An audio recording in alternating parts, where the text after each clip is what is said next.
Pronto. Meu nome é professora Camila Messias, sou professora de Introdução à Física, e essa aqui é a segunda aula da disciplina, a aula do módulo 2. É uma formalidade que a gente está fazendo, porque essa conta, assim, na pandemia, né, acho que houve algum acordo com a Google, e aí todos os professores que tinham conta institucional tinham direito de gravar. E aí, com o término dessas aulas online, eu acho que acabou esse contrato. E nós perdemos, inclusive, o EAD, né, essa possibilidade de gravar com o nosso e-mail institucional. Aí, correram, né, conseguiram, de alguma forma, a universidade mediou, né, e criou-se algumas contas específicas. Então, da física, a gente tem essa conta. Só que aí teve um problema, porque no cadastro dessa conta, tinha um telefone celular e vinculados, né, para você acessar esse sistema de segurança. Eu estou com o Henrique, né, que é o nosso técnico de informática, já tem mais de 10 dias aí nessa labuta, de eu conseguir acessar, daqui da minha casa, essa conta. A gente conseguiu, hoje era meio-dia. Mas, enfim, agora temos essa gravação. Aí eles vão disponibilizar e depois eu boto o link para vocês, tá bom? Então, só mostrar aqui para vocês o que eu... Aqui. Ó, aqui é o nosso módulo 2, certo? Aqui a gente vai ter, ó, a gente tem o link da nossa aula online, são as sugestões das videoaulas, né, para auxiliar vocês. E aqui eu coloquei tanto a régua, o paquímetro e o micrômetro, que são instrumentos básicos de medidas de comprimento, né, bastante utilizados em laboratório para fazer medidas, inclusive o paquímetro e o micrômetro para medidas mais específicas, né, por exemplo, fio de cabelo, diâmetro de um objeto, a gente vai usar esses instrumentos aqui para isso. E faz parte, né, do nosso conteúdo abordar esses padrões de medição e a teoria de erros que nós vamos falar em específico sobre nessa nossa aula. Aqui vem atividades, a lista de exercícios, teoria dos erros, de vetores. Tanto vetores como cinemática, eu conversei com a coordenadora do colegiado, e nós resolvemos trazer um pouco, né, para introdução à física, para a gente já começar a trabalhar esses conceitos, para quando vocês pegarem Física 1, os conceitos básicos, né, de noção dessa parte inicial de cinemática, vocês já estarem com eles bem amadurecidos, né. E aqui, ó, é uma ferramenta para criar mapas mentais. Gente, mapas mentais, depois que eu descobri isso na minha vida, ela está sendo bastante útil, tanto para organizar, né,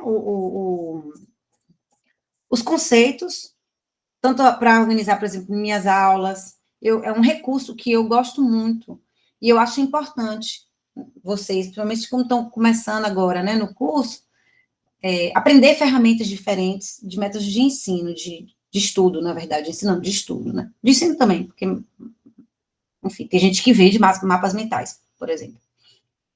E aqui tem a pesquisa direcionada, são mesmas perguntas que eu coloquei para o mesmo tipo, diferentes tipos de instrumentos básicos de medição, né? No caso, tempo, massa e distância. E aqui... Professora, oi? desculpa estar atrapalhando. Aproveitando falando sobre a pesquisa direcionada, a atividade ela está dando algum erro. Eu cliquei nela e ela simplesmente apareceu que eu enviei, sendo que eu não enviei. Ah, foi com você? Foi? Pois é, eu não estou entendendo. Eu acho que a gente vai ter que procurar Henrique, sabia? Foi Porque... comigo e com Leandra até então, né? Comigo também, professora. Gente, que estranho, porque eu até então nem tinha colocado data para ela, eu deixei ela em aberto, porque ela, na verdade, aqui você não tem que colocar nada aqui. São só perguntas, né? Eu até então, talvez eu possa fazer o seguinte, criar uma página. A senhora não criou, o local de colocar o arquivo, tipo... Mas o local não é para botar aqui. Quando a gente clica, aparecem as perguntas, né? Que é direcionada a algumas... paquímetro, essas coisas assim, termômetro. Só que aí, tipo, você clica como se fosse responder ali embaixo a cada pergunta. Mas não aparece a opção de responder. Aí, quando você clica em tentar, finaliza. Tá, eu vou rever isso aqui, porque a ideia daqui não é realmente colocar aqui não, tá? A ideia aqui é só ele te dar um norte, né, do que você tem que responder de cada pergunta, e em cima dessas perguntas, criar os mapas mentais. Aí cria o mapa mental e o mapa mental anexa aqui, ó. Ah, sim, entendi. No caso, essas perguntas é para responder o mapa mental. Exatamente, ó. Todos os módulos, eles vão estar assim, tá vendo? Conteúdos e atividades. Aqui nada vocês vão anexar nada. Aqui sempre vai ser assim, uma coisa para vocês acessarem, vai ter informação, vocês exercício, vai ser um direcionamento. Onde vocês têm que anexar e colocar, vai ser sempre aqui nas atividades. Tá bom? Então, a pesquisa direcionada é para dar o norte, para criar os mapas mentais. E o mapa mental que vai colocar aqui. Certo? Esse como usar o Kitplot é um vídeo no YouTube. O Kitplot é um programa, tá? O programa tá até aqui. Vocês clicam, aí vai aparecer um endereço, né? Pro Gmail, do meu Drive, e aí vocês vão fazer o download.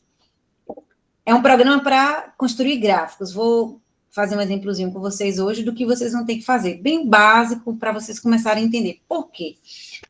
Quando a gente vai construir os gráficos, daqui para frente, vocês como físicos, né?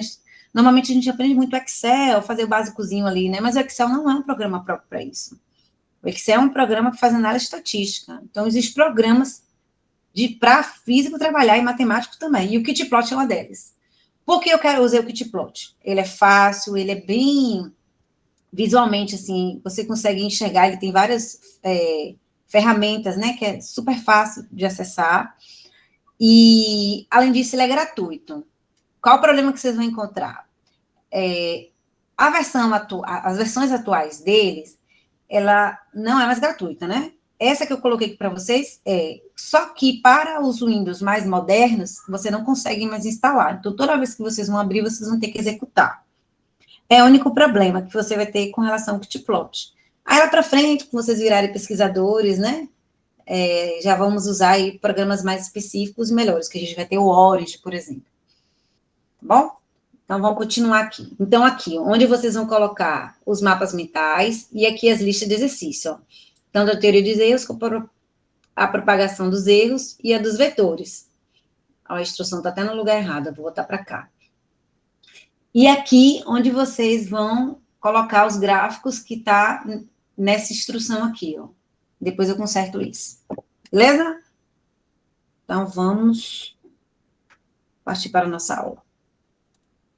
Avisa os dados.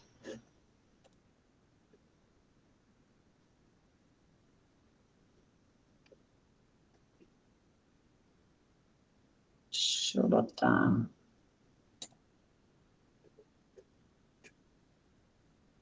Vai estar onde ela aqui?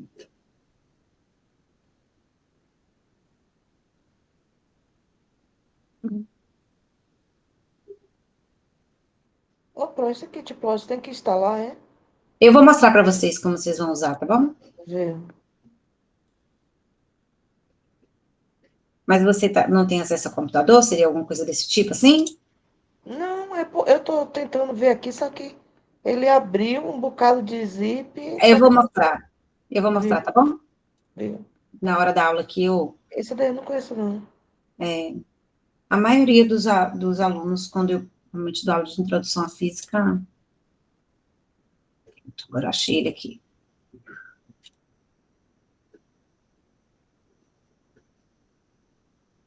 Nossa.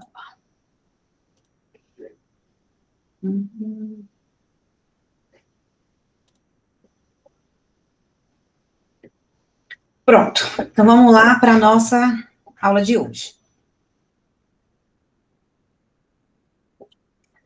Hoje a nossa aula vai ser bem técnica, tá? Então, paciência, respirem fundo, vai ter muitas continhas, a gente pode voltar.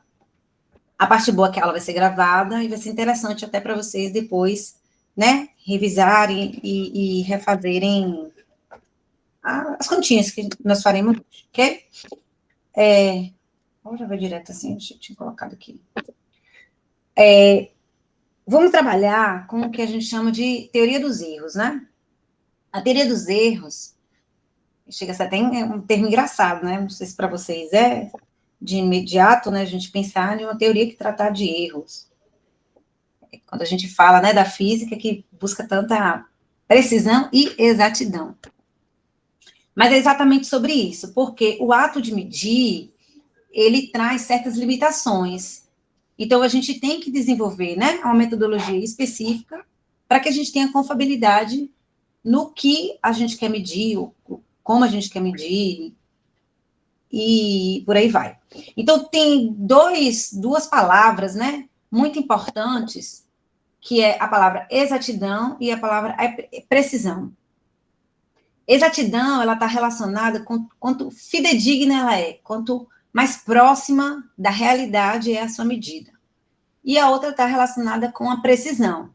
Precisão, quanto eu vou repetir e esse valor vai estar perto do valor que tem que ser mensurado, né? Tem que ser dado, tem que ser efetivo. E aqui, ó, tem essas relações juntamente com essas curvas, assim. Essas curvas a gente chama de curvas de distribuição, né? Você repete as medidas e avalia como ela se distribui. Em média, né? Quando você tem valores exatos e precisos, essa distribuição ela vai apresentar essa curva, né? Essas gaussianas. Que o quê? No qual as suas medidas, ela tá próximas ao valor real, ou seja, elas são exatas. E, além disso, conforme você vai repetindo, os valores estão bem próximos do valor real. Então, se você olhar aqui nessa imagem, que é bem legal, né? Você acertaria, por exemplo, todo o alvo. Então, mediu, está bem próximo do valor, né? Mas nem sempre isso acontece. Porque, às vezes, você tem um valor exato, observe que se você pegar essa distribuição de medidas e tomar uma média, o valor da média dessas medidas vai estar exato. Mas, diferentemente dessa curva, tá vendo? Que ela é magrinha, essa curva ela é bem gordinha, né? Ela é achatada e gordinha. Então, você não consegue reproduzir. Então, você tem muitas medidas que estão longe do valor médio. Então, você não tem essa precisão. Ou, então, você consegue você pode ser preciso, né? Você consegue repetir. E olha lá a curva, tá vendo? Ela tem esse comportamento magrinho, né? Em torno desse valor médio, mas ela está longe do valor real. Então, você é preciso, mas não é exato. E aqui é o terror de tudo, né? Você nem é preciso nem exato. Você não está nem no valor médio próximo do real e você tem uma distribuição grande de suas medidas. Por que isso acontece? Aí tem a ver com os erros. E a gente vai ter que analisar o porquê isso acontece. Então, é isso que nós vamos fazer agora. Então, a representação da medida, a gente vai usar sempre esses símbolos aqui, ó, o mais e menos, para dar indicação, né, do valor da sua medida. Então, para você dar confiabilidade no valor que você está medindo, você tem que dizer mais ou menos a região para a qual esse valor ele é efetivo. E a gente representa exatamente com esse símbolo mais e menos. Mas já eu volto aqui. Mas o primeiro passo, né, antes da gente ir para a representação mesmo, é a gente reconhecer e validar o que nós trabalhamos um pouco no módulo 1, que são os algarismos significativos. Então, imagine aqui, ó. Peguei essa imagem dessa régua aqui, graduada da seguinte forma, né, em centímetros. Então, a cada 1 centímetro, você tem uma marcação no meio. Então, eu sei que aqui vale 0,5. E eu quero medir com essa régua aqui, esse é meu comprimento, né? E aí eu vou olhar. Eu sei com exatidão, né, que o meu valor está entre 2 e 3. Porque a régua, ela tem essas marcações. Ela é maior que 2 e menor que 3. Mas e o outro número? O que eu faço? Né? Eu não tenho para onde correr. O que eu vou fazer? Aí você vai começar a pensar, vou chutar 2,7, mas aí um outro colega poderia dizer, não, professora, 2,6, o outro, não, professora, 2,9. Observe, né, que esse valor, ele saiu aqui eu digo 2,7, outra pessoa diz 2,8, outra pessoa diz 2,9, mas uma coisa é certa, ó, maior que 2 e menor que 3 também. Então, olha onde entra o algarismo significativo. Eu vou ter o meu valor que eu tenho certeza e um valor duvidoso. Então, eu tenho 2 algarismos significativos. Então, com esse instrumento aqui, com essa régua, dessa forma como ela está particionada, né, organizada aqui, eu só posso dar medidas com 2 algarismos significativos. Ela não me permite dar mais casas decimais aqui. Então, o algarismo significativo ele está diretamente relacionado com o instrumento de medida que eu escolho para efetuar a minha medida. Então, qualquer medida por comparação, né, entre um objeto e uma escala, que é o nosso caso aqui, ele vai incluir o quê? O dígito exatos, que é o meu 2, e um estimado, que a gente chama de dígito duvidoso. Outro exemplo aqui. Aqui já é uma régua com mais gradações, né, que a gente está bem acostumado com essas réguas milimetradas. Acho que vocês já deram uma pesquisadinha aí para fazer os mapas mentais ou assistir os vídeos, né? Então, entre 0 e 1 centímetro, a gente tem 10 subdivisões, né? Então, eu consigo medir 1 milímetro, por isso que a gente chama de régua milimetrada. E digamos que a gente tem que medir esse besouro, né? E aí tem essas opções aqui. Ele vai estar entre qual, né? Então, vamos pensar sobre os números, os algarismos significativos que essa régua me permite dar. Então, eu sei que aqui vai ser 1.1, 1.2, 1.3, 1.4, 1.5. Mas entre eles, eu não posso precisar. Eu não tenho, né? O meu instrumento não me permite. Então, aqui, ó, eu tenho certeza que é 1, vamos contar aqui. 1, 2, 3, 4, 5. Então, ele está entre 1.5 e 1.6. Então, esses eu tenho certeza. Agora vai entrar o meu duvidoso. E esse duvidoso, normalmente, ele é um chute. Né? Ele está relacionado com o olhar do experimentador. E aí eu vou dizer, então pode ser 2,55, outro poderia dizer 2,56, outro poderia dizer 2,54, e todo mundo estaria certo. Beleza? Qualquer pessoa que dissesse valores nessa região duvidosa aqui, está errado. Por isso que quando a gente quer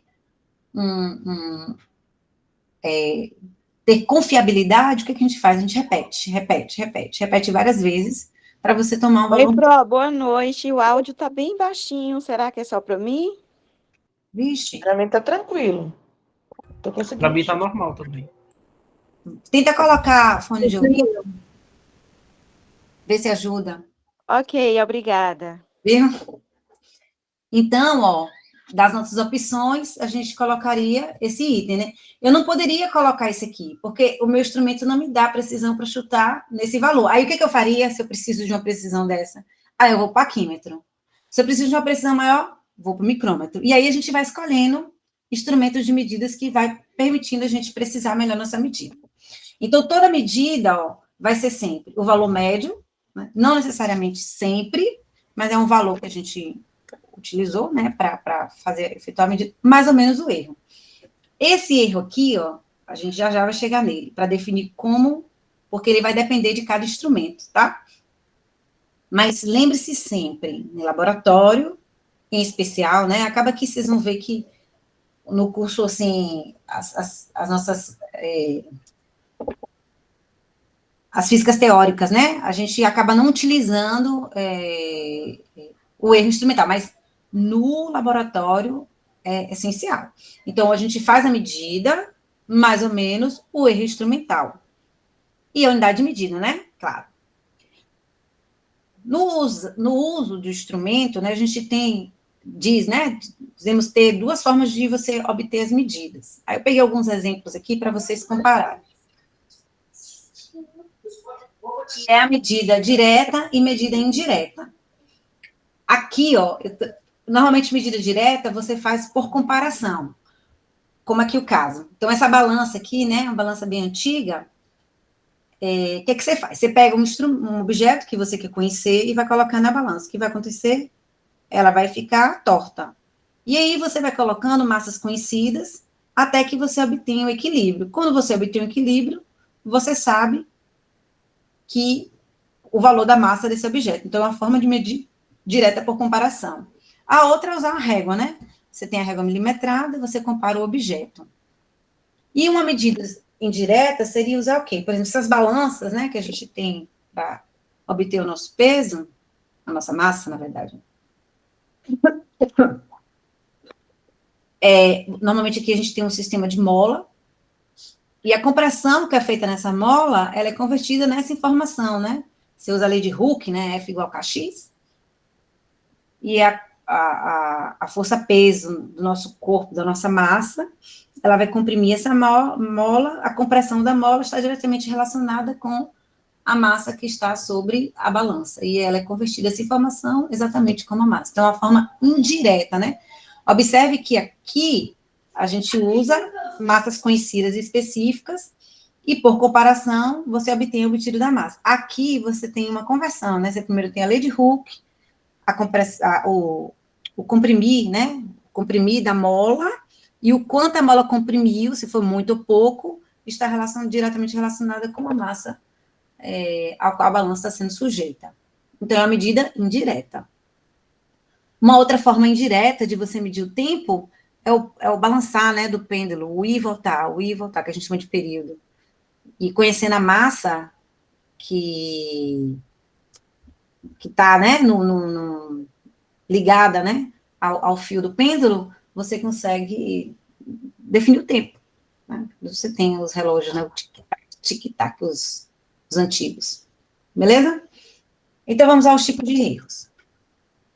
Nós temos chamado, né, a gente vai ter o erro de escala, que tem a ver com os instrumentos de medidas, o qual a gente está usando, se é analógico, se é digital, né, o tipo de equipamento, enfim, que escolhemos para medir.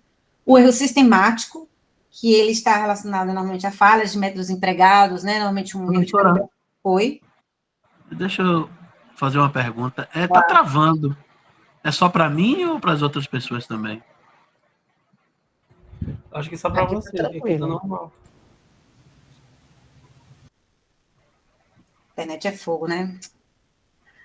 Travou Fala. já umas 2 vezes. Foi mesmo? Foi.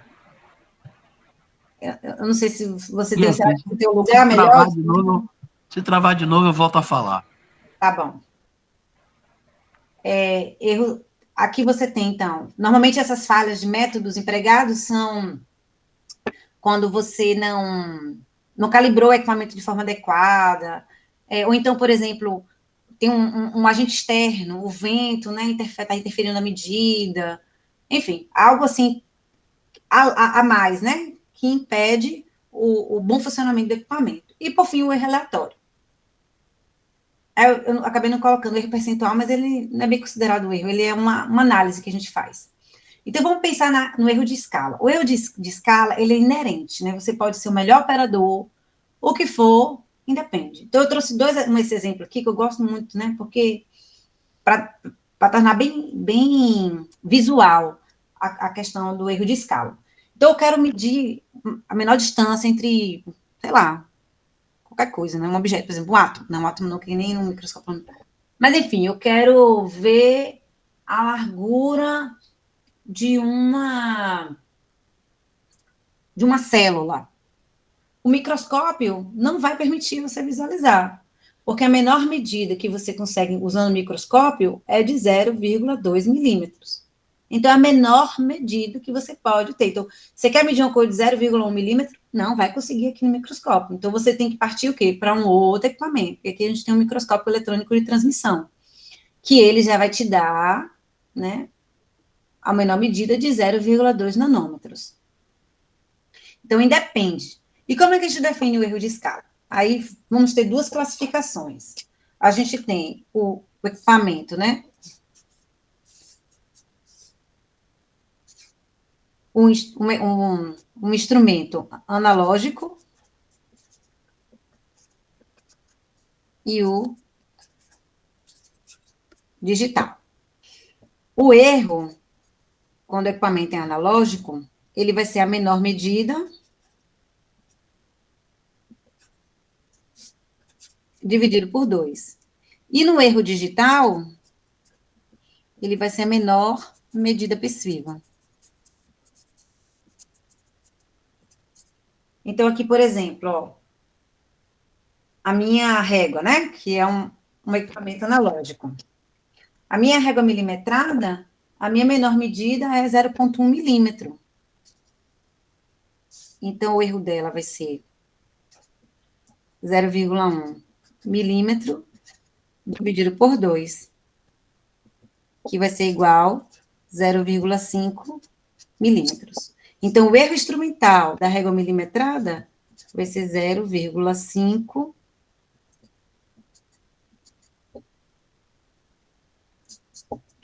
milímetros. Ou, botei errado aqui, gente. Não tem esse zero aqui na frente, não. É 1 milímetro. E que dá 0,5. Eu não tirei 0,1 milímetro. Então, minha menor medida é 1 milímetro, dividido por 2, vai dar 0,5 milímetro. Então, o erro da régua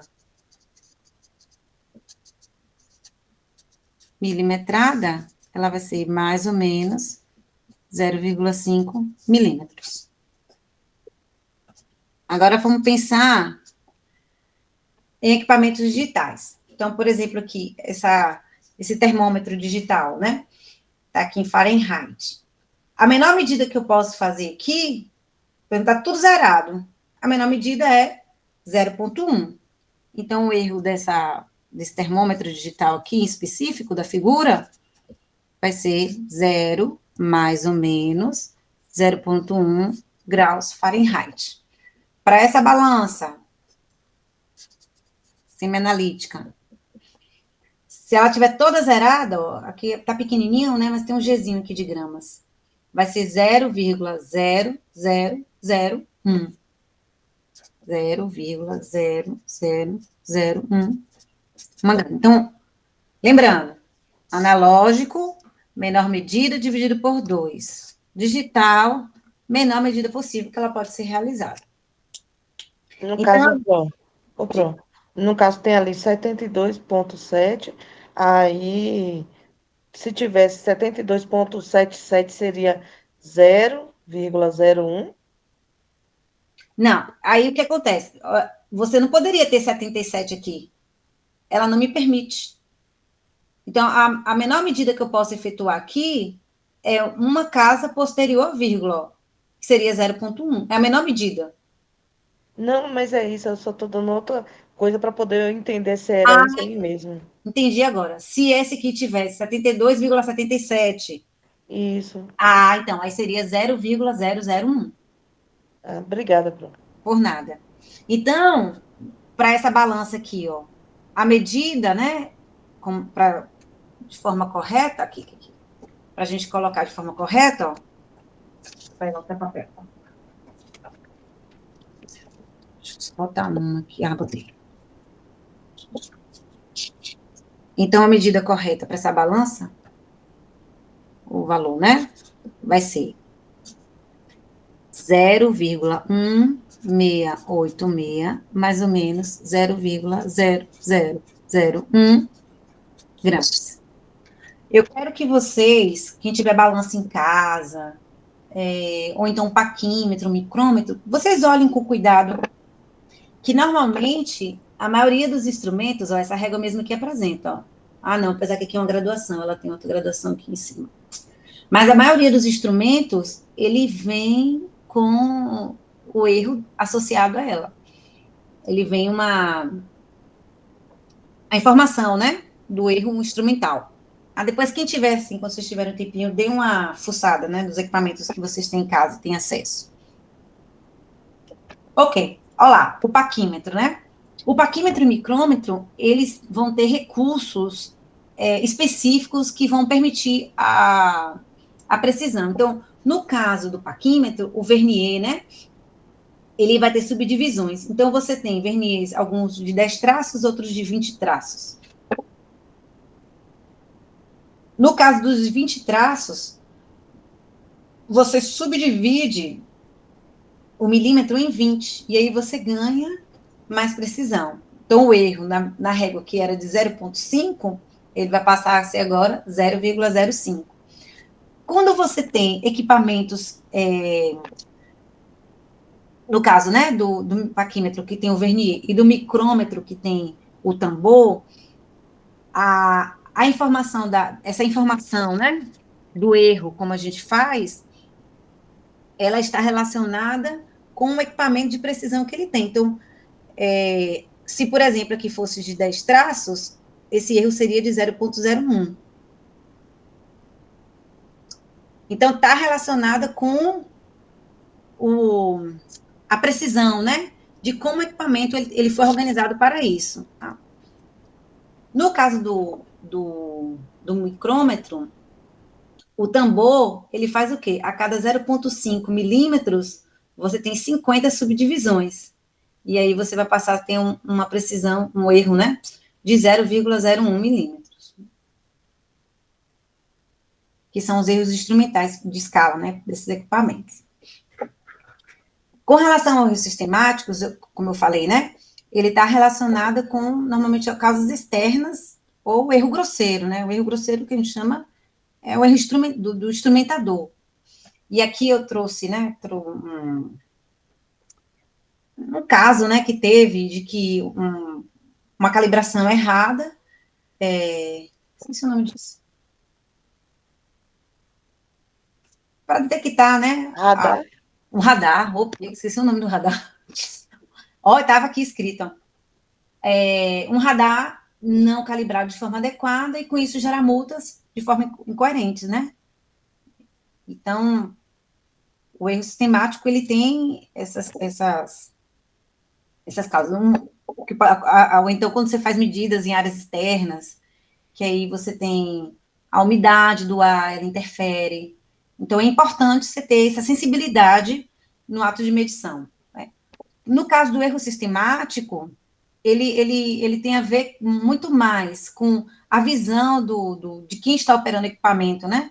Do que propriamente ter uma análise técnica por si só. E para fechar essa parte de erro, de definição de erro, né? Porque depois a gente vai ter propagação de erros. Eu quero falar com vocês, né, sobre o erro aleatório.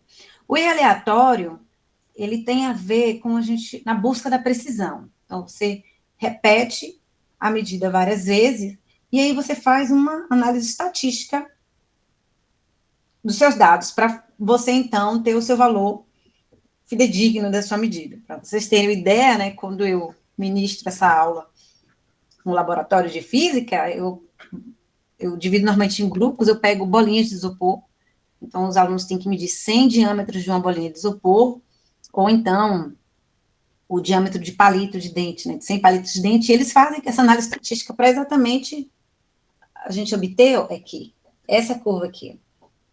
É bem legal, né? Tem um exercíciozinho que eu botei na lista de exercícios, são 60 medidas, que é mais ou menos aquilo ali que os alunos fazem em sala de aula para trabalhar com essa repetição de medidas. Então, quando a gente pegou, né, eu consegui lá, fiz N medidas, como então eu vou obter o meu erro aleatório? Então, a gente tem uma análise estatística para isso. Eu vou falar aqui um pouco rápido, mas vou voltar para a gente fazer um exemplo, tá bom? Então, a gente precisa de muitas repetições. Quando eu falo muitas, é muitas mesmo, tá? No exemplo, eu botei 10, mas normalmente a gente faz de 50 para cima. Então, o primeiro passo que a gente faz é uma média. Aqui é a média aritmética. O que é a média aritmética? Somo todo mundo e divido pelo número de medidas que eu fiz. Então, se eu tenho 10 medidas, eu vou somar as minhas 10 e vou dividir por 10. Se eu tenho 50 medidas, somo 50 e divido por 50. Esse símbolo aqui grande, né? Esse epsilon maiúsculo, é uma letra grega, ele simboliza o somatório. Então, ele representa essa soma aqui, ó. Olha como é que a gente lê, né? Eu fiz uma soma de X entidades, né? Minhas medidas, X medidas, e essas medidas, ela vai de 1 até N. Então, se N vale 10, então eu vou ter 1 sobre 10 e vou chamar X1, mais X2, mais X3, mais X4, até a 10ª medida. Então, é um símbolo, tá bom? O próximo passo é encontrarmos o que a gente chama de desvio absoluto de cada medida. Eu aqui obtive meu valor médio. Então, para cada um desses x, eu vou fazer o quê? Encontrar o quanto ele desviou desse valor médio. Observe que está em módulo, né? Mas isso não vai ser um problema, porque a gente vai levar ao quadrado depois, então... Mas porque não importa se ele desviou para mais ou para menos do meu valor médio. E vai acontecer isso, né? Ó, olha a nossa distribuição lá, aqui. Olha a nossa distribuição, tá vendo? A gente desvia para mais e para menos do valor médio. Então, esse valor... E aí a gente vai fazer análise de quanto isso aqui variou, que a gente chama de desvio padrão da medida. Como é que eu vou fazer esse valor, então? Pego esse meu ΔX, para cada uma diferença que eu encontrei, eu vou elevar ao quadrado. Então, vou ter ΔX1 ao quadrado, ΔX2 ao quadrado, ΔX3 ao quadrado, até a minha enésima medida. E o que a gente vai fazer depois? Olha lá o símbolo de novo aparecendo, ó.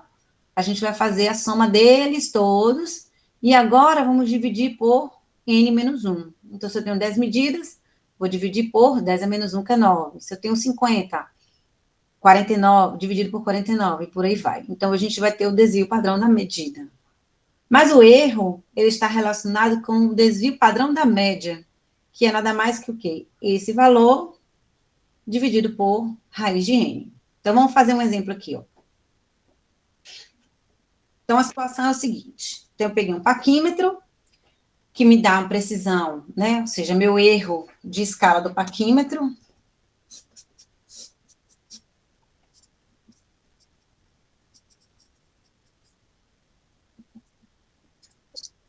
Sei falando aqui, não sei passando as páginas, vou passar aqui. Para eu comprar as minhas medidas. Aqui. Então, tem o meu erro aleatório. Meu erro instrumental do paquímetro, ele vale mais ou menos 0,5 milímetros. E aí, eu efetuei, ó, o diâmetro de um fio 10 vezes. Eu fiz uma vez, depois meu outro colega fez, depois eu repeti, outro colega repetiu, enfim. Consegui obter essas medidas aqui. Então, qual é a primeira coisa que a gente vai fazer? Primeiro passo é encontrar o valor médio. Então, meu valor médio vai ser x1 mais x2 mais x3, são 10 medidas. Então, meu x10 dividido por 10. X1 vale quem? 0,62. X2 vale quem? 0,67. Vamos fazer essa conta. 0,62, 0,67, 0,63, mais 0,60, mais 0,64, até 0,63. Dividido por 10. Essa conta vai dar quanto? Já botei o valor aqui, ó. 0,636. Próximo passo. Guarda essa informação aqui, tá quietinho aqui. Próximo passo agora é a gente encontrar o desvio absoluto de cada medida. Então, eu vou pegar meu delta x1, que vai ser x1 menos x médio. Quem vale x1? 0,62. Menos meu valor médio, que é esse aqui. 0,636. 636. Que vai me dar em módulo, né? Aqui tá com negativo, tá? Que eu não tomei o módulo. Mas eu já vou botar aqui, ó. 0,016. E a gente vai fazer isso, ó, até a 10ª medida. Então, meu delta x2 vai ser 0,67 menos 0,636, que vai dar 0,34. Vou ter meu delta x3, que deu 0,006, e por aí vai. Quando eu tenho todos os meus delta x, o que é que eu vou tomar agora? O quadrado de cada um.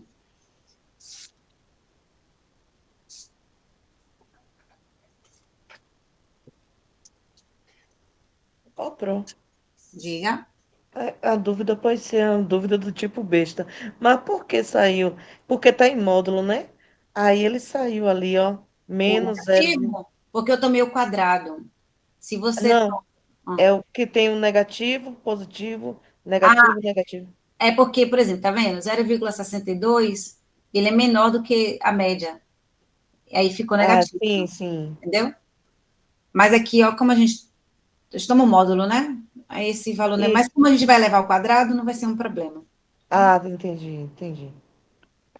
E aí depois a gente vai tomar o quadrado de cada um. Então, delta x1 ao quadrado vai ser quem? 0,016 ao quadrado. Aí vai dar 2,56 vezes 10 a 1, 2, 3, 4. 1, 2, 3, 4, menos 4. Delta x2 ao quadrado vai ser 1,156 vezes 10 a menos 3. E por aí vai. Até obter o nosso delta x10 ao quadrado. Vou botar aqui, 3,6 vezes 10, 1 menos 4. 1, 2, 3, 4, 5. Vezes 10 é menos 5. Obtive todos, o que, é que a gente vai ter que fazer agora, ó? A soma deles, né? Que já tá aqui, ó. Somatório de igual a 1 até 10 dos nossos delta xi ao quadrado. Então, esse aqui vai ser delta x1 ao quadrado, mais delta x2 ao quadrado, mais delta x3 ao quadrado, e por aí vai até o nosso delta x10 ao quadrado.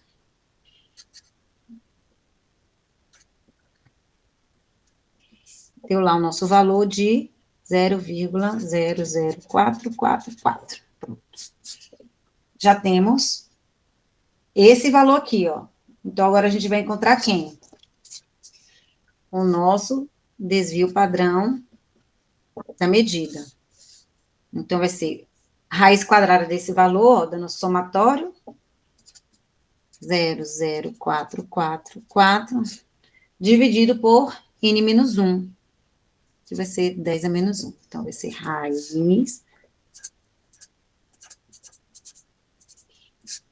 dividido por 9.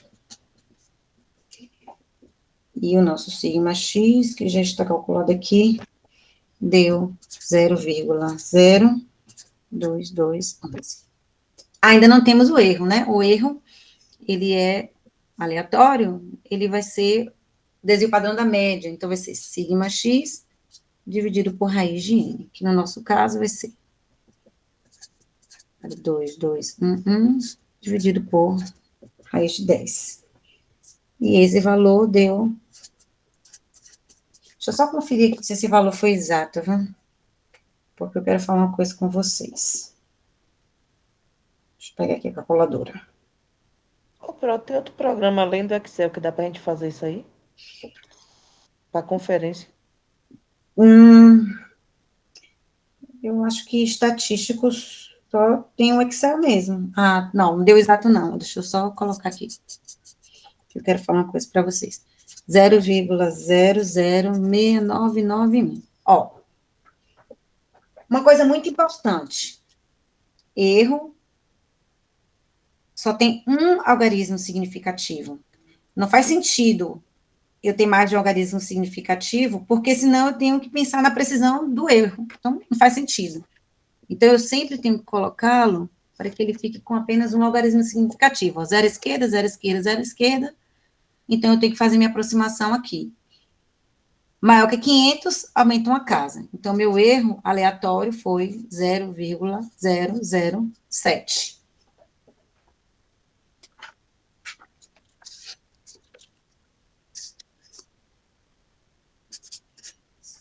Pronto. Achamos o erro aleatório. Então, vamos voltar aqui para o que a gente tinha. O nosso início aqui, ó. Então, temos de erro instrumental. Vou botar aqui, erro instrumental, mais ou menos 0,05. E meu erro aleatório, a gente achou que deu 0,07. Então, o erro... Diga. Desculpa. Ó, é porque eu não estou conseguindo enxergar. Na hora do erro aí que a senhora foi fazer, qual era o número que estava, que a senhora aproximou para 0,07? Deu 06991. Ah, certo, entendi. Então, usou aproximação. É, aproximei. Normal. Então, o erro total é sempre para soma, né? Eu somo todo mundo, vai dar 0,057 milímetros. Novamente, ó, não posso ter mais de um algarismo significativo maior que 7, então nosso erro é 0,6. Então, como seria a nossa medida? O valor médio, vamos lá, pega nosso valor médio. Aqui, ó, nosso valor médio, 0,636, mais ou menos 0,06 milímetros. Aí vamos pensar aqui, ó. O nosso erro está aqui na segunda casa decimal. Aí eu vou olhar para a minha medida. A minha medida tem que condizer com o meu erro. O meu erro implica que o meu algarismo duvidoso, ele está nessa casa decimal. Então, o meu algarismo duvidoso está nessa casa decimal. Então, eu tenho que aproximar aqui para que fique com duas casas decimais. Então, a minha medida, de forma fidedigna, né, com o meu instrumento, após as minhas inúmeras repetições, vai ser 0,6. Eu vou aumentar uma casa, né, porque aqui é maior que 5, mais ou menos 0,06 milímetros. Pronto. E esse aqui é o nosso erro, nossa análise, né, da nossa medida, utilizando a teoria de erros. Além do erro aleatório, a gente tem... Hoje eu não coloquei, não. Ficou aqui, ó. O que a gente chama de erro relativo percentual. O erro relativo percentual, ele, na verdade, ele é quando a gente tem um dado específico para se comparar. Por exemplo, a constante gravitacional. Então, a constante gravitacional, em média, né, na nossa superfície, na altura, né, a nível do mar, ela é 9,8 metros por segundo ao quadrado. É um experimento que a gente faz muito no laboratório. Aí você mede, o aluno vai dar 9,7, 9,6. Então, uma análise interessante é você pensar quanto o seu valor ele foi diferente desse valor de referência. Então, o erro percentual, ele traz para a gente essa informação. Porque ele vai fazer o quê? A gente vai permitir que a gente tenha uma análise de quanto, né, foi ruim ou não a nossa medida, sabendo já esse dado fidedigno, né? Então, ele vai ser como? Então, você tem o seu obtido, você subtrai do seu valor de referência, dividido pela referência e multiplica por 100. Então, por exemplo, aqui, digamos que medimos a gravidade no nosso laboratório, deu 10 metros por segundo ao quadrado. Nosso valor de referência é quem? 9,8. Então, a gente vai fazer 10 menos 9,8 e vou dividir por 9,8 e multiplico por 100. Ou seja, nossa medida, ele ficou diferente, né, do nosso valor de referência numa margem de 2%. Aí tem que avaliar se isso a depender, né? Se 2% vai ser bom ou não. A depender da análise que se queira, da precisão que se queira. Ok, acabou ficando descompensado, né? Deixa eu beber um pouquinho de água.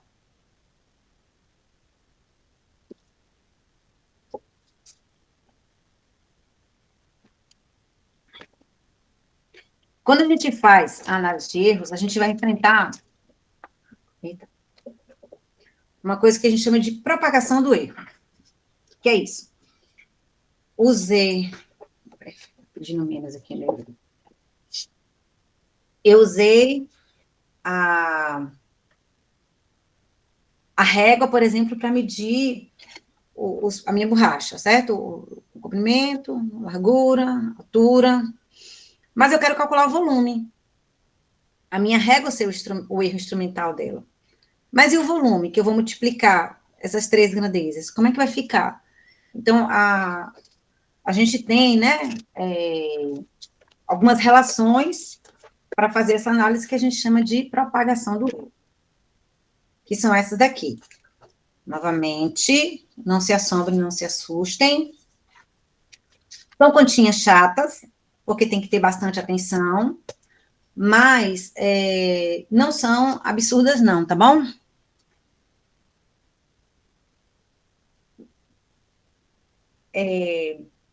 Eu coloquei aqui, eu printei, tá? Essa tabelinha nesse artigo aqui, que é muito legal. Então, para as pessoas curiosas e que estão bem interessadas, né, em esmiuçar a propagação dos erros, eu recomendo essa olhadinha aí nesse artigo, tá bom? Então, vamos lá. Vamos começar aqui. Vamos para a propagação de erros. A gente está na página 5.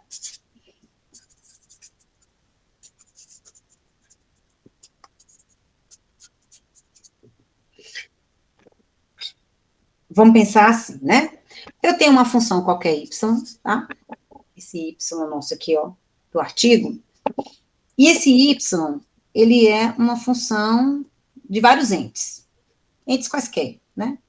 x1, x2, xn. Você poderia pensar, por exemplo, para eu calcular a minha densidade, o que é que eu faço? Eu pego a minha massa e divido pelo meu volume. Então, a densidade é uma grandeza, que é uma função da massa e do volume. A velocidade é o deslocamento pelo tempo. Então, a velocidade é uma função do espaço com tempo. Beleza? Então, essas entidades aqui, esse x aqui, são essas relações para a qual a função depende. E aí, o que acontece? Para eu avaliar como isso aqui varia, né? Olha o delta aqui, ó, para indicar a variação. Como isso aqui varia, a gente faz uma análise de como se comporta cada um desses objetos, ou como essa nossa função, ela se varia com relação a cada um dessas entidades, né, para o qual ela depende. Então, a variação de y, ela vai ser a raiz quadrada da soma, olha a soma de novo aqui, ó, de como y varia com relação a cada uma dessas entidades aqui, vezes a variação de cada uma dessas grandezas. Esse del aqui, né, esse símbolo diferente que eu usei aqui, ó, ele para indicar, né, um símbolo matemático, para indicar como esse y aqui, ou qualquer outra grandeza, né, ele está variando com relação ao que eu estou analisando.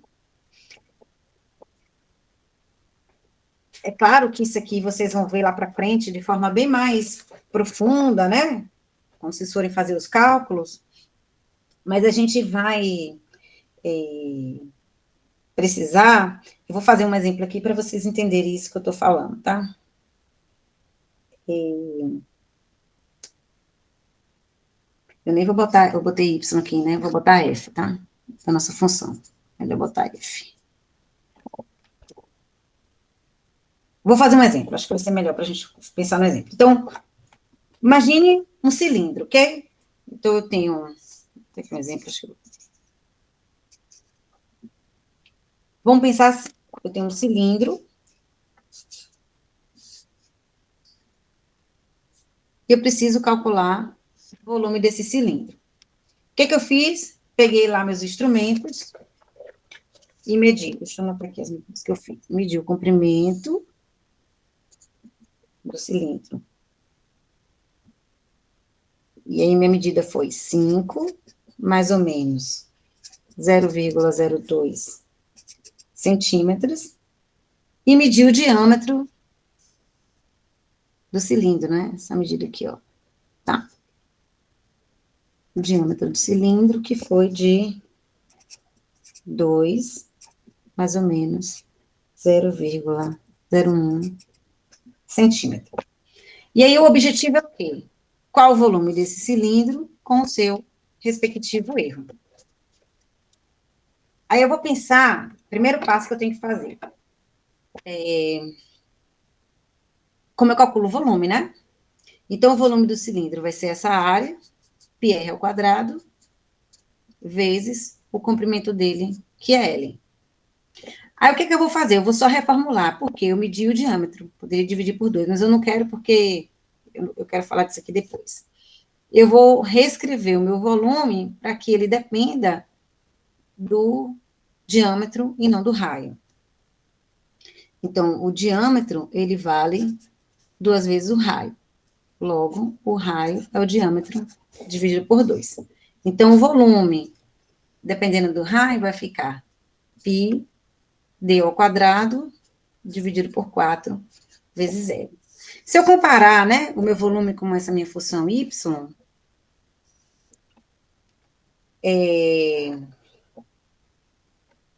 eu vou ver que o meu volume, ele é uma função que vai depender tanto do diâmetro quanto do comprimento. Então, aqui no caso, nós vamos ter 2 parâmetros. Então, vamos analisar como ficaria, né? Eu vou tirar essa raiz e vou elevar ao quadrado. Não, deixa eu ver. Então, vamos pensar. Variação de V vai ser raiz quadrada. A minha soma, eu tenho 2 parâmetros. Diâmetro e a largura. Então, vai ficar DOF del xi ao quadrado. Por que eu deu xi? Deixa eu fazer cá.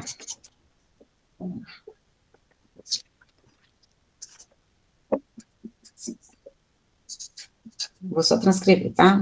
Volume, uma função, diâmetro, comprimento. Então, ΔV vai ser raiz quadrada, vou deixar assim aberto. Aqui vai ser ΔF, ΔD, né? Minha primeira variação, botando como diâmetro ao quadrado, vezes a variação do diâmetro, mais. Agora, o meu próximo, estou somando, né? Fiz com 1, agora vou fazer com 2, que no caso é a minha largura. ΔL ao quadrado vezes ΔL. Eu vou fechar a minha raiz. A questão agora é como eu vou fazer essa análise. E aí, né, que é o que a gente chama de derivada, né? Que é uma ferramenta matemática. É uma ferramenta matemática para avaliar como a função está mudando em relação à outra, tá bom?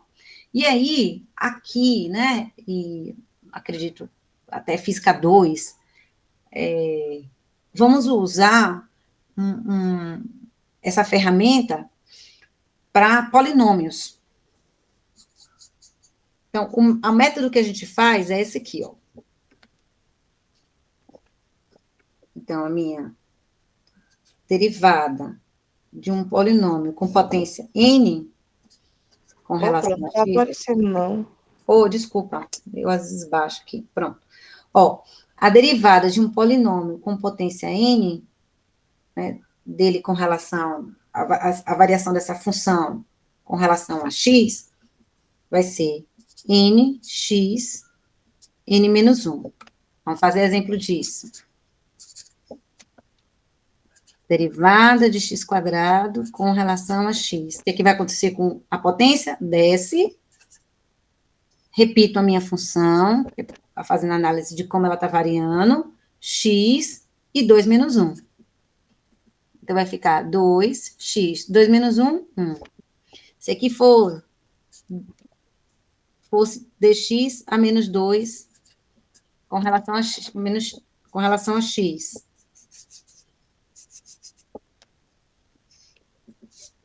O menos 2 desce, vou botar assim. Então, eu vou ter menos 2x, menos 2, ao menos 1 aqui, repete aqui. Então, vai ficar menos 2x, menos 2 menos 1, menos 3. Então, a derivada, ela entra como um método matemático, para entender como a minha função está variando, que é exatamente o que a gente quer aqui.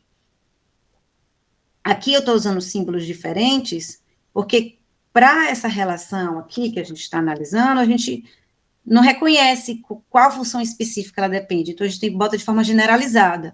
Quando a gente usa esse desenho, a gente já sabe que ela está variando específico. Então, aqui, por exemplo, eu já posso botar específico com o meu desenho. Então, vamos fazer para o nosso exemplo que a gente tem.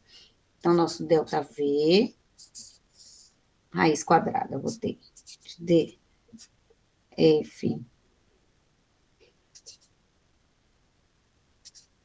e ficou DD, né? Da distância ao quadrado, ΔD, ao quadrado, ó, mais DF, DL ao quadrado, JL ao quadrado. Então, a primeira coisa que a gente vai fazer é essa aqui. UF com relação a D. Vou botar ali maiúsculo. Aí, vamos voltar aqui, ó. V a gente viu com a função de D com relação a L. E V vale quanto? A gente viu aqui, ó, que V é π D ao quadrado sobre 4 vezes L. Então, vou reescrever aqui pra gente, ó. O nosso F vale π D ao quadrado L dividido por 4.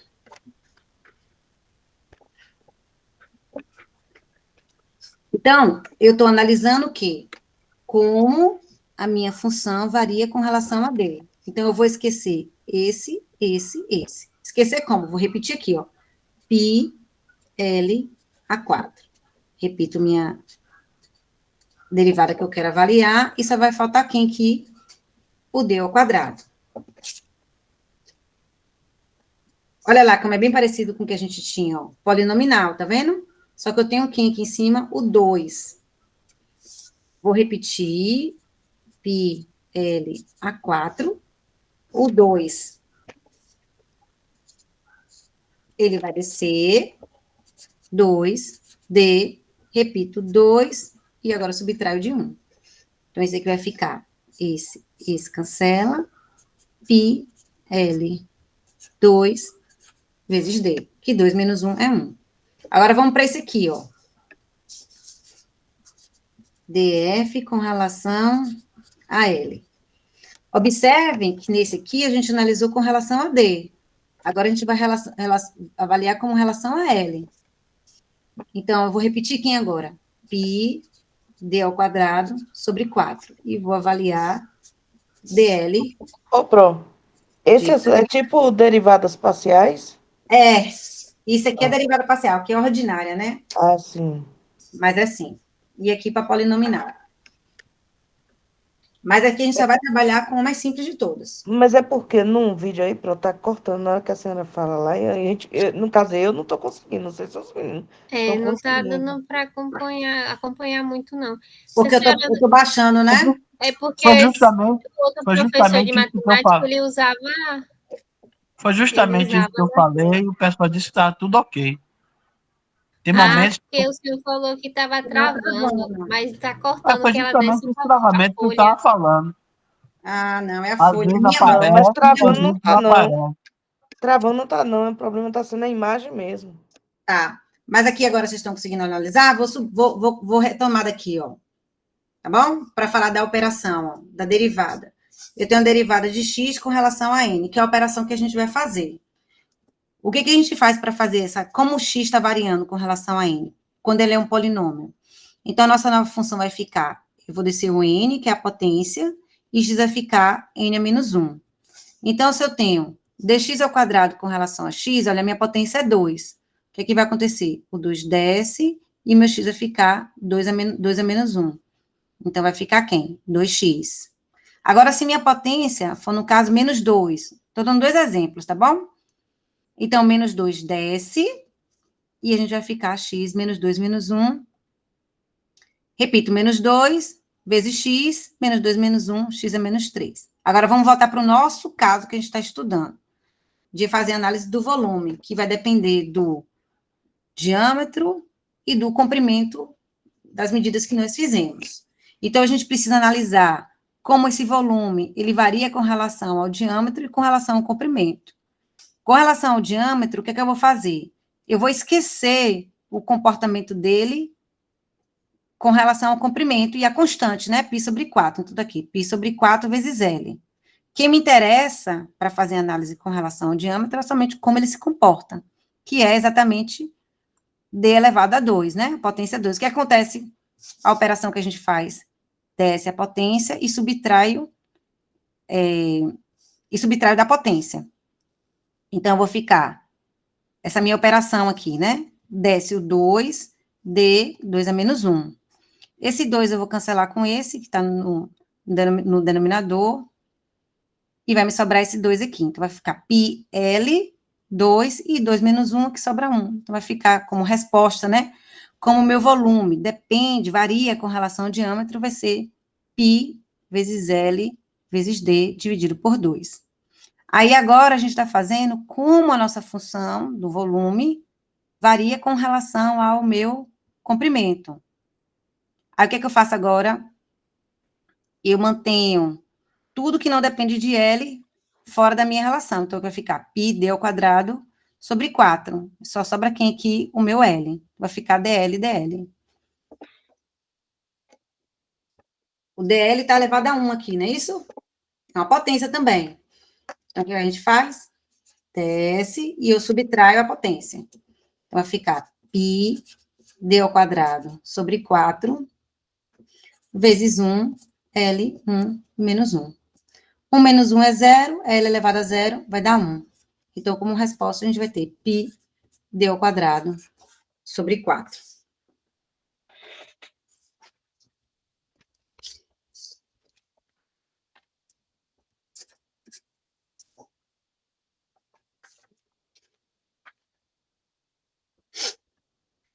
Então, a variação do volume com relação para o cilindro, né? Vamos ter, então, ó, raiz quadrada.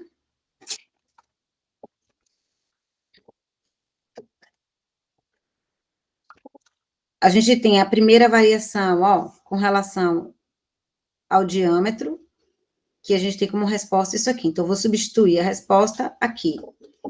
Vai ficar π L sobre 2D ao quadrado, vezes a variação do diâmetro,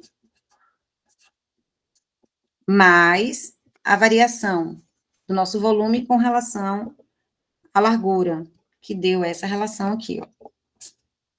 Π d ao quadrado sobre 4 ao quadrado, vezes ΔL ao quadrado. Tudo na raiz. E agora, ó, a gente pode partir para os valores que a gente conhece. A gente sabe que o diâmetro vale 2, a variação do diâmetro vale 0,01, o comprimento vale 5 e a variação do comprimento vale 0,02. Sabendo disso, então, a gente pode substituir aqui para encontrar quanto vale o erro do volume. Então, vamos ter π, L vale 5, vezes o diâmetro, 2, dividido por 2 ao quadrado, vezes o erro do diâmetro ao quadrado, mais π dividido por 4, vezes o diâmetro ao quadrado, tudo isso ao quadrado, vezes a variação do comprimento.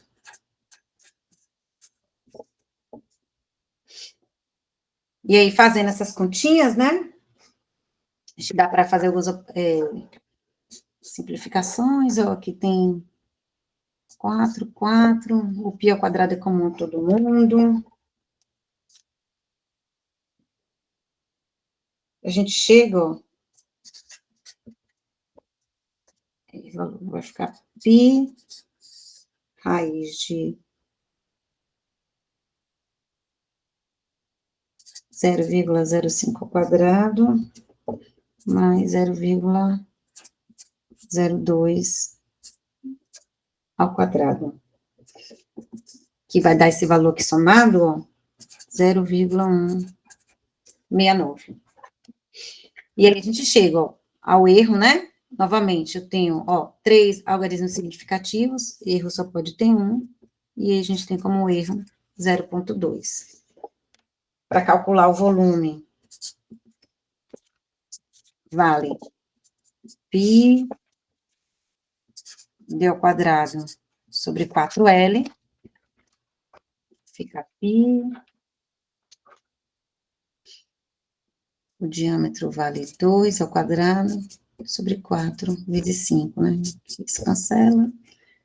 Π vezes 5 dá 15,7079. Nosso erro tem a precisão em uma casa depois da vírgula, nosso valor da medida também tem que ter. Então, o valor do volume vai ser 15,7 mais ou menos 0,2. Nossas medidas foram em centímetros, né? Então, aqui a gente vai ter centímetros cúbicos. Aqui, é claro, né? Eu fiz uma demonstração para vocês de uma análise genérica do erro, né? E aqui, ó, nessa tabelinha, que está aqui para vocês, ela já é a resposta dessa análise, dessa variação. Opa, licença aqui. Ô, pronto. Tem Oi. como a senhora deixar para a gente esse rascunho aí lá no Claro, eu vou, posterior à Lacala, eu vou fazer um esquema aqui e mando para vocês, tá bom? Tá, obrigada, Pro.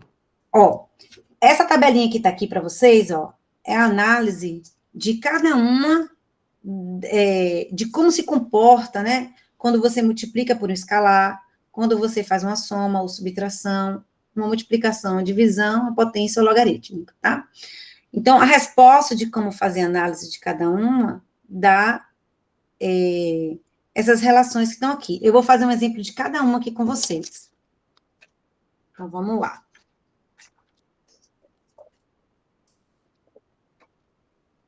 E caso alguém, nesse artigo, ele tem os detalhes de como se chega a todas essas fórmulas. Mas caso alguém tenha interesse, queira, eu posso depois fazer videozinhos, tá? E mostrar para vocês. Eu não farei, porque senão a nossa aula vai ficar bastante extensa. Mas não tem problema nenhum, depois eu faço o vídeo e vou colocando lá para vocês. Então, vamos pensar primeiro aqui, ó. Nosso primeiro caso aqui, que é a multiplicação por escalar. Então, toda vez que eu tenho uma medida, né? Deixa eu olhar aqui, está na página 5, 6, página 7. Então, eu quero fazer uma multiplicação por escalar.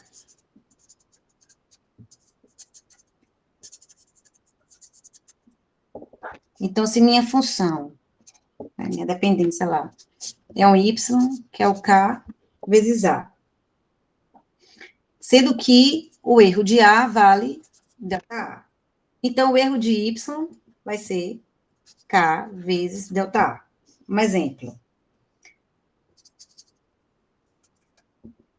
Digamos que eu tenho uma medida de um comprimento, que vale 1,3, mais ou menos 0,1 centímetros. E eu quero o dobro dessa medida.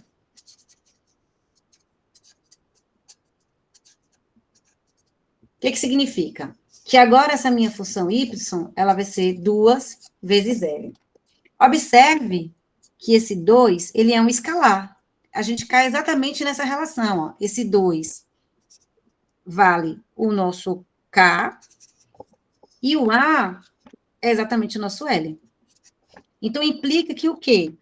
Que o erro de Y, ele vai ser K vezes o erro de A, que no caso é L. Então, a nossa medida vai ser Y, que é 2 vezes 1,3, que dá 2,6. E o erro de Y vai ser 2 vezes o erro de L, que é 0,1, que vai dar 0,2. Logo, a nossa medida Y, ela vai ser 2,6 mais ou menos 0,2 centímetros. Ok? Entenderam como funciona? Multiplicação por escalar?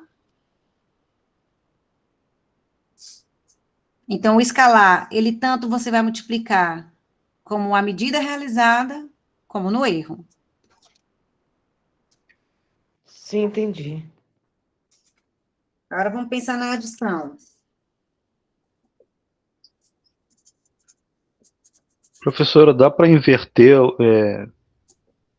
o slide com a propagação do erro? Tá com uma tela maior. Ah, isso aí E vocês fazem. Tem eu como tentei fazer vocês aqui, eu não consegui. botam uma marcação. Eu acho que aqui, ó. Para todo mundo. Vê se foi para todo mundo. Poxa. Foi para vocês? Porque normalmente os alunos fazem assim, individual. Não, ele vai ter que fixar a lista que a senhora está fazendo no notebook dele. Eu acho que é individual. Clica na aba e aí aparece para fixar. E aí desfixa a outra página que está maior, que ela vai ficar grande.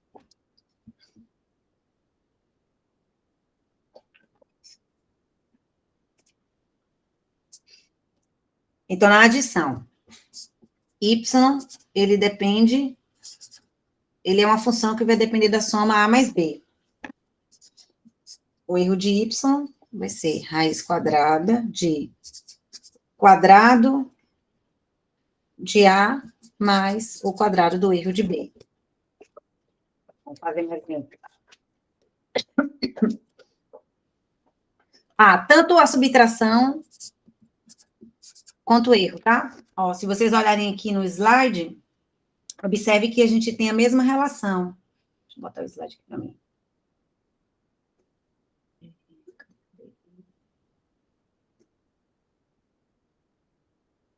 Aqui. Ó, tanto a soma como a subtração, ó, você tem as mesmas relações para encontrar o erro, tá vendo? Tudo fica positivo aí. Exatamente, porque você está estimando para cima, né? Sempre para cima, então a soma. Mas se você fizer aquela relação, né, de derivação, você acaba chegando nessa mesma relação. Então, imagine que a gente mediu, por exemplo, aqui, que são coisas que estão bem nos exercícios, na lista de vocês. Ó, medimos lá a largura e o comprimento de um quadrado, certo? Ou de um retângulo. Então, L vale 1,3, mais ou menos 0,1 centímetros, e o comprimento vale 2,3, mais ou menos 0,5. O perímetro, né, digamos, eu quero saber o perímetro e quero saber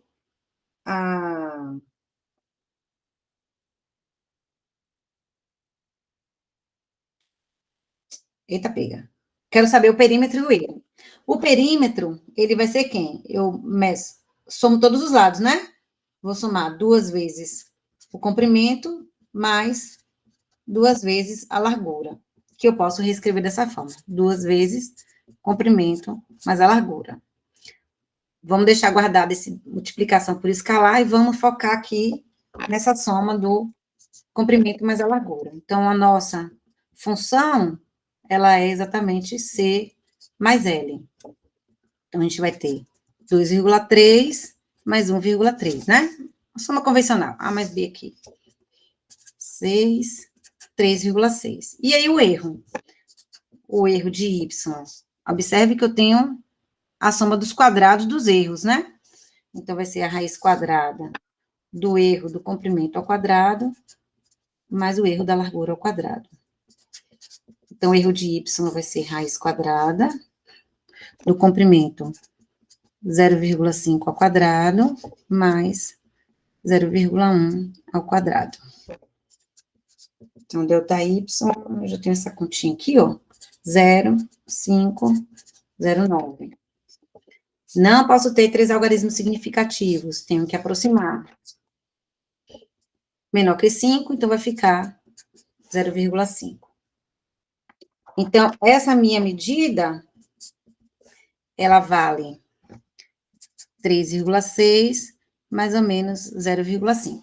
Mas não é o perímetro ainda, né? Porque o perímetro é 2 vezes isso aqui. Só que a gente já sabe que quando multiplica por um escalar, multiplica tanto a medida quanto o erro.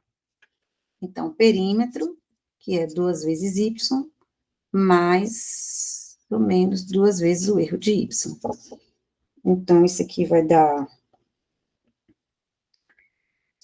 7,2 E 1. mais ou menos 1. Ó, isso é legal. E a gente até então, nenhum dos nossos exemplos chegou nesse caso. O meu erro está exatamente na primeira casa desse, nessa minha grandeza aqui, ó, nessa minha unidade aqui, antes da vírgula, né? Eu não tenho essa precisão. Então, eu tenho que aproximar, ela tem que condizer com a informação. Então, a minha medida vale 7, mais ou menos 1 centímetro. Normalmente, quando a gente, aqui é título de curiosidade, né? Quando a gente faz medidas que recaem nessas coisas, significa que você não usou o instrumento adequado para fazer a medida. Então, um instrumento com esse erro aqui, ó, ele não é adequado para fazer leituras desse tipo. Só título de curiosidade.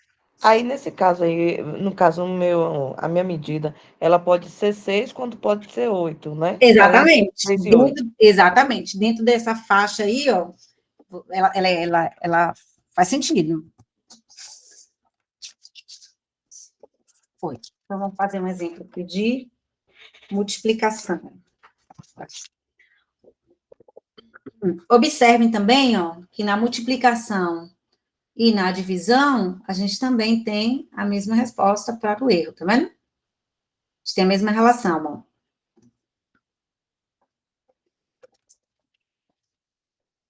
Aqui, no caso, a única coisa que diferencia da soma e a subtração vai ser só a divisão por A. Exatamente, o valor aqui de Y. Uhum. Então, vamos aqui a página 9. Então, vamos fazer para multiplicação.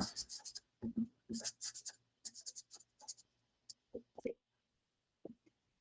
eu ver qual foi. Ó, vamos pegar esse mesmo exemplo aqui das nossas medidas, tá? Então, aqui, L vale 1,3 e o comprimento vale 2,3, mais ou menos 0,5 centímetros. E a gente quer saber a área. A área, né, do retângulo vai ser o comprimento vezes a largura. Então, a gente vai cair exatamente, ó, na nossa relação aqui do produto, ó, A vezes B, né? Então, o erro de A vai ser o valor de A, né, vezes raiz quadrada do erro do comprimento dividido pelo comprimento ao quadrado, mais o erro da largura dividido pela largura ao quadrado.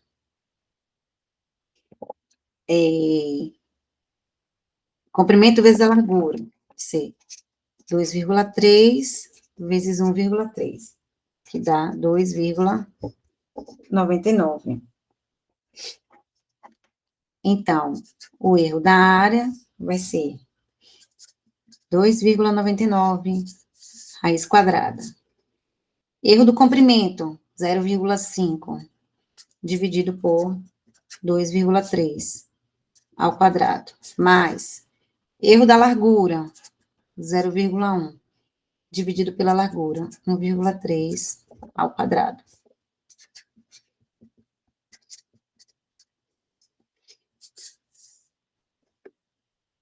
Eu nem fiz essa continha que eu botei direto. Vou botar aqui o valor direto, tá? Então, erro da área deu 0,230. Vocês conseguem fazer essas contas na calculadora científica? Vocês têm... Vale a pena começar a treinar, tá, gente? Vocês vão ganhar bastante tempo daqui para frente, né? Primeiro tem uma calculadora científica, eu esqueci até de falar isso. Quem quiser botar no celular, né? Eu, particularmente, não gosto. Eu prefiro a calculadora mesmo. Hoje tem umas bem baratinhas mesmo, dessa Xing Ling. Ok. Erro não pode ter mais de um algarismo significativo. Aproximamos aqui, e aqui a gente vai ficar com o valor de 0,2. Então, o nosso erro está nessa casa decimal, precisamos fazer a mesma coisa aqui, ó. Aproximar aqui. Observe que tem 9, vou aumentar, e aqui vai aumentar, né? Então, a nossa área vai ser 3,0, mais ou menos 0,2 centímetros quadrados. Agora, eu quero fazer a divisão. Vou fazer agora para o caso da divisão. Um exemplo. 10.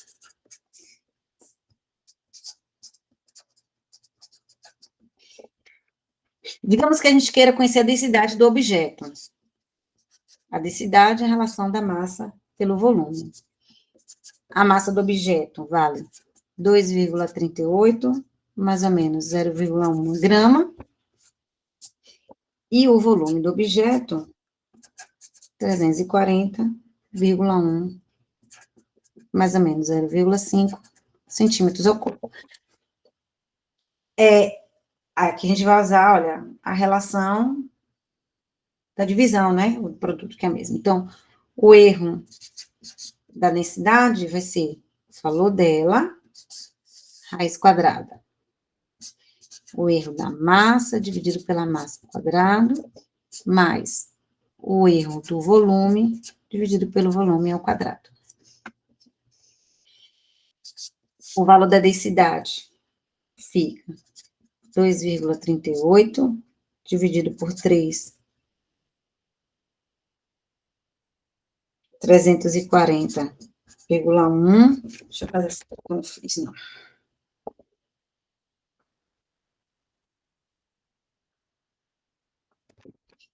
Ponto 38 dividido por 340,1. Deu 0,006997. Densidade vai ser esse valor.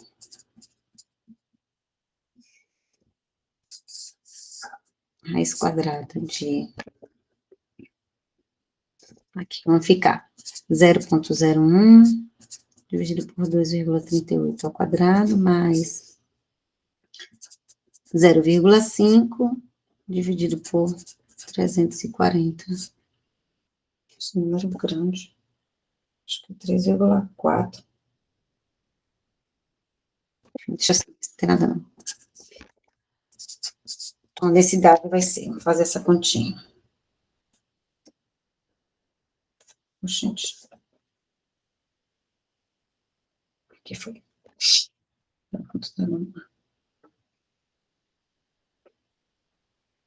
Dividido por 2,38 ao quadrado, mais 0,5 dividido por 340,1 quadrado.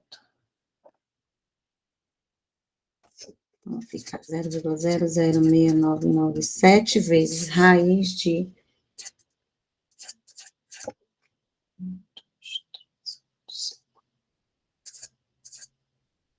198.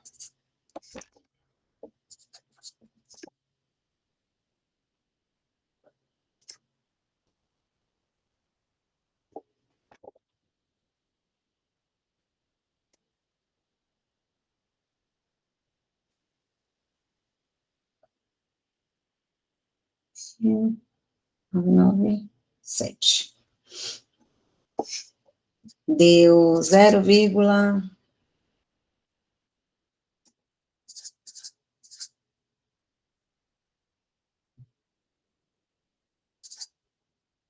1, 2, 3, 4, 5, 9, 8, 4.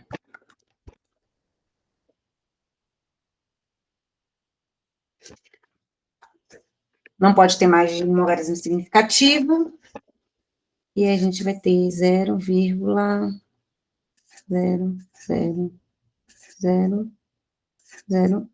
Opa, 1, né? Vai ter aqui 1, 2, 3, 4, 5 aqui. 1, 2, 3, 4, isso, 5.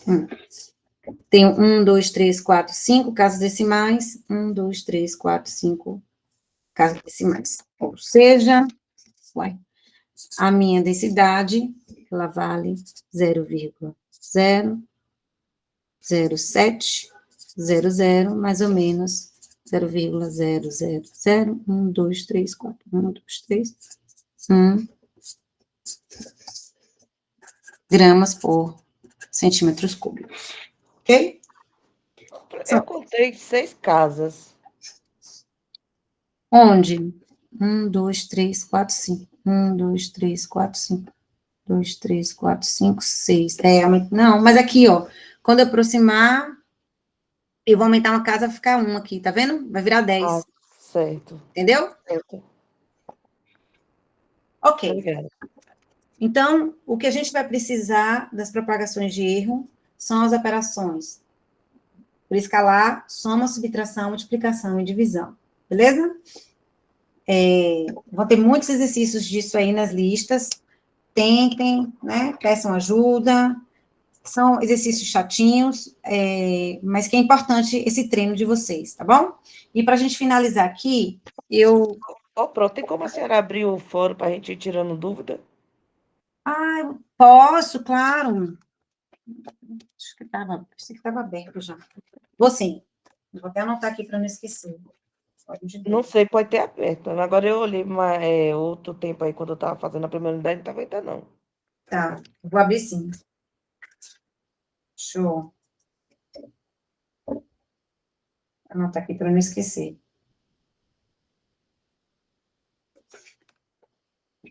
Vamos falar um pouquinho de gráficos. A forma como a gente expressa o gráfico, ela é muito importante para a gente fazer análise dos dados, porque o gráfico, ele facilita e muito a gente compreender o fenômeno que a gente está estudando em específico.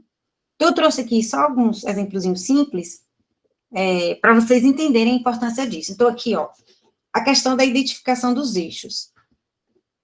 Aqui é um plano cartesiano, né?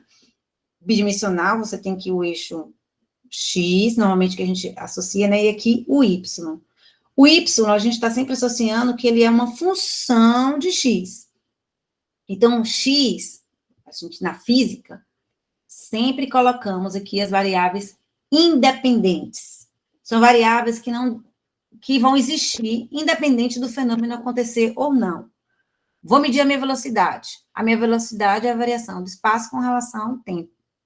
A minha variável independente é o tempo. O tempo vai transcorrer lá, ó, independente do meu movimento ou não. Agora, a variação do movimento, ela está relacionada com a velocidade do meu objeto. Então, se vocês prestarem atenção, na cinemática, a gente tende sempre, ó, ao nosso eixo X, seu tempo, porque ele é a nossa variável independente.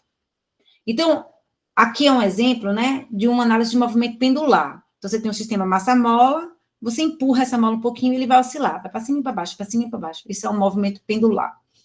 E aqui esse cronômetro, ele mede quanto esse período muda, né, varia. Nesse experimento em especial, o que a gente está fazendo aqui? Variando a massa.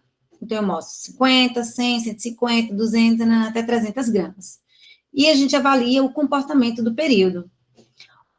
O comportamento, né, a relação entre o período e a massa, ela é uma relação que é diretamente relacionada, mas com relação a raiz quadrada da massa. Então, você tem esse crescimento, ó, mas é um crescimento vagaroso, tá vendo?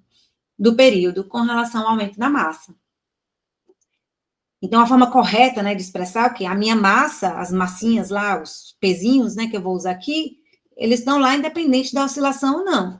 Mas para ocorrer a oscilação, a variação da oscilação, eu tenho que colocar uma variação da massa. Então, minha variável independente em específico para esse experimento é a massa, e a minha variável independente, minha variável dependente é o período. Se a gente inverte, ó, eu coloquei a massa nesse eixo, esse período, e o período aqui embaixo, né? De imediato você vai olhar que a relação delas é que você tem um aumento abrupto, né? Ou seja, você vai ter uma resposta errada do seu comportamento. Então, tem que tomar cuidado, tá? Na hora de vocês escreverem o gráfico com relação ao eixo.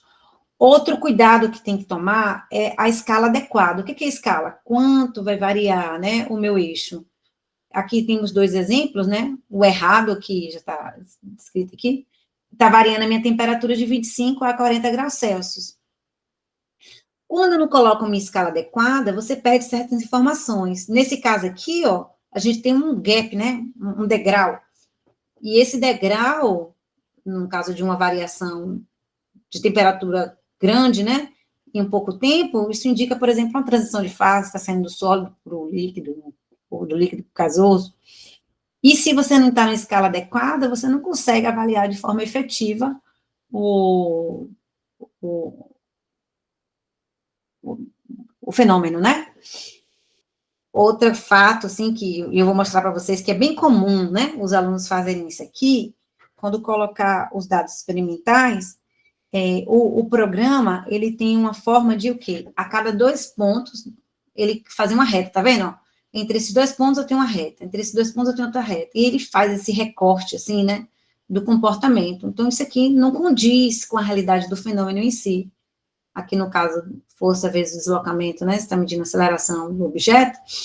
Normalmente, a gente usa, você faz uns ajustes matemáticos para isso, e aí, no tempo certo, vocês vão aprender, ou então, quem quiser brincar lá no Kitplot, vão ver como a gente faz. Então, a forma correta, né, sem um ajuste linear, é apenas colocar os dados experimentais no programa. Vou apresentar aqui o programa para vocês, para a gente fazer esse exemplo aqui, ó. Ó, deixa eu compartilhar minha tela para vocês acompanharem direitinho. Deixa eu fechar isso aqui, que abriu sem querer.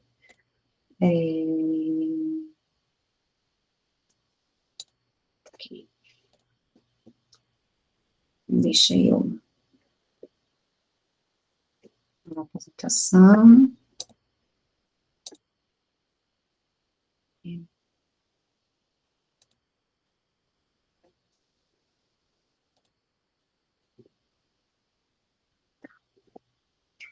Ó, quando vocês baixarem o Kitplot, ela vai vir em uma pasta assim, zipada.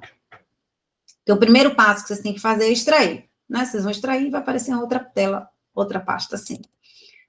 Vocês vão ver que vai ter vários arquivos, tá? Mas você tem aqui o aplicativo, o executor. Então, clicou e ele vai abrir. Pronto. Esse aqui é o programa, tá vendo? Ele é bastante visual, né? As tabelas, onde você vai colocar quem vale X, quem vale Y. E tem vários recursos aqui que com o tempo vocês vão aprendendo na medida do possível ainda, né? Com as práticas que vocês forem fazer. Então, o que eu quero de vocês, e que é o primeiro passo, né? É construir um gráfico simples. E tanto lá na atividade como aqui é uma análise de movimento. Então, aqui a gente tem o tempo com relação à distância. Vou escrever aqui os tempos, tá? A questão de ser vírgula. Ó, observe que a gente tem o eixo X e o eixo Y. Minha variável independente, minha variável dependente. Então, eu estou estudando deslocamento com relação ao tempo. Então, minha variável independente é o tempo. 2, 3, 4, 5, 6, 7, 8, 9, 10. Pronto. Coloquei aqui, agora eu vou colocar as minhas distâncias.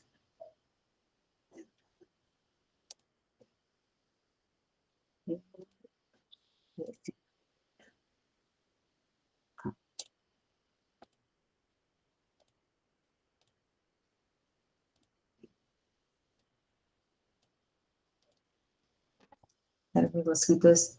Se tá vírgula ou ponto, tem a ver como está cadastrado o Windows de vocês, tá? 1,04, 1,56, 2,07, 2,6, 3,09, 3,65, 4,15, 4,65 e 5,2. Pronto, anotei todos os dados que a gente precisa. Quero construir meu gráfico. O que é que eu vou fazer? Vou selecionar o X e o Y e vou nessa barra aqui, ó, em inglês, ó, plot, de plotar, né, construir o gráfico. E aí ele vai me dar várias possibilidades, tá bom? O que a gente vai querer é o scatter. Se eu botar a linha e símbolo, ele vai fazer exatamente com aquilo que eu estava falando para vocês, isso aqui, ó. Ele vai fazer exatamente isso aqui, ó. A cada 2 pontos, ele vai criar uma reta. A gente só quer os símbolos. Então, a gente vem aqui e scatter. Pronto, já me deu os dados, tá vendo? Estamos aqui. E aqui, a imaginação vai à frente. Aí. Você pode botar o que você quiser aqui de símbolos, tá vendo? Retângulos. Você aplica. Tá vendo? Foi lá, ó. Aqui você vai mudar o tamanho. Você pode aumentar ou diminuir. Vou botar aqui 5. Tá vendo? Vai ficar maior ou menor. Mudar a cor. Aí vai para o que o cliente quer. Tá bom? Mas eu estou brincando. É o que o cliente quer, não. Normalmente, quando a gente vai escrever os artigos, né, que vamos construir os gráficos, vem com as definições específicas, com os padrões, né, de como tem que ser feito. Normalmente funciona assim. Então, o que é importante aqui? Vamos botar dados experimentais, né? Esse símbolo aqui, inicial, ó, ele está relacionado com o símbolo que a gente está utilizando. Então, a gente tira aqui, ó, depois do porcentagem, né? Vou botar aqui, dados, é a nossa legenda. A legenda, ela é mais importante quando a gente tem mais de um dado, tipo, repetição 1, repetição 2, e aí você está comparando os dois. Mas aqui a gente pode botar o título, deslocamento versus tempo. Aqui é o tempo, importante colocar a unidade em segundos, mexer aqui no nosso eixo Y, deslocamento medido em metros. Se eu quero mexer na escala, normalmente ele vai fazer, o programa ele vai procurar a melhor escala possível. Mas eu quero mexer, aí você clica aqui 2 vezes, ó, ele vai te dar a região de sua escala, tá vendo? Ele começa em -2 e finaliza em 12. Digamos que eu quero que comece em 0 e termine em 10. Ó, está vendo? Que acabou pegando parte do nosso ponto experimental, então não ficou legal, a anterior estava melhor, então vamos voltar, -2 a 12. Pronto, fiz meu gráfico, tá ideal, como eu quero, agora eu quero exportar esse gráfico. Como é que a gente vai exportar? Normalmente a gente exporta ele como imagem. Então, você vem aqui, um gráfico, né? Acho que eu botei todos os dados que a gente precisa. Tá, tudo certinho. Venho aqui em File, Export Graph, o atual, né? O current, que a gente está usando agora. E aqui ele vai dar as opções, ó, de como o tipo, né, de arquivo que você quer que saia. Pode ser em PDF. Aí depende, eu uso muito em PDF porque eu escrevo em LaTeX, então eu gosto das figuras em PDF. Mas digamos que você quer em figura. Deixa eu botar aqui naquela pasta. Não, documentos. USB. Cadê? USB. Deixa eu pegar aqui programas. Kitplot. Dá o nome dele aqui de teste. Vamos salvar. E vamos aqui. Olha lá o nosso gráfico. Vocês vão fazer um exercício exatamente muito parecido com isso aqui. Vocês vão construir um gráfico, vai exportar o gráfico e vai colocar lá no Moodle.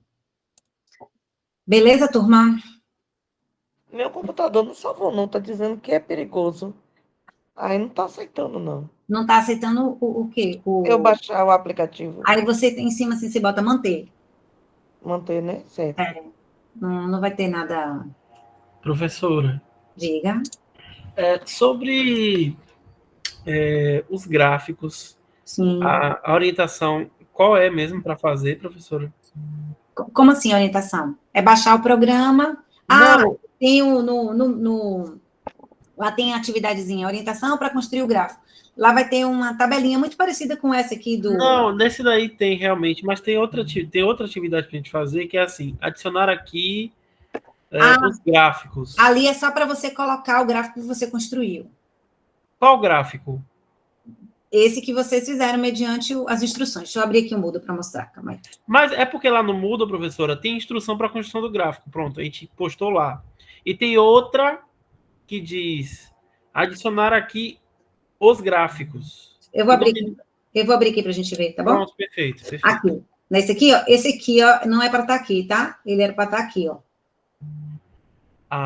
Entendi. Esse aqui é a instrução para construir. É um arquivozinho, tá vendo? Sim, aí a gente adicionou aí mesmo. Tá. Tá, pode ser. Eu já vi que tem gente que colocou mesmo aqui, gente viu? Tá, pode ser. Mas é para ser o mesmo, tá vendo? É porque eu coloquei errado. Na verdade, era para estar. Ele tá aqui, ó. Então não tem problema nenhum se não postar no outro, não é pró, porque como a gente já postou lá. Não tem problema não. Deixa eu ver até se alguém já botou. Perfeito. Não, então. eu vou tirar o daqui, então. Eu vou fazer isso. Vou excluir esse e vou deixar só o de lá. Pronto, aí a gente reenvia lá, né? Não, já tá aqui, ó. Se foram vocês dois que enviaram, já tem aqui. Fomos nós dois. Dois enviados, tá vendo? Sim, foi a gente, acredita. Deixa eu voltar aqui.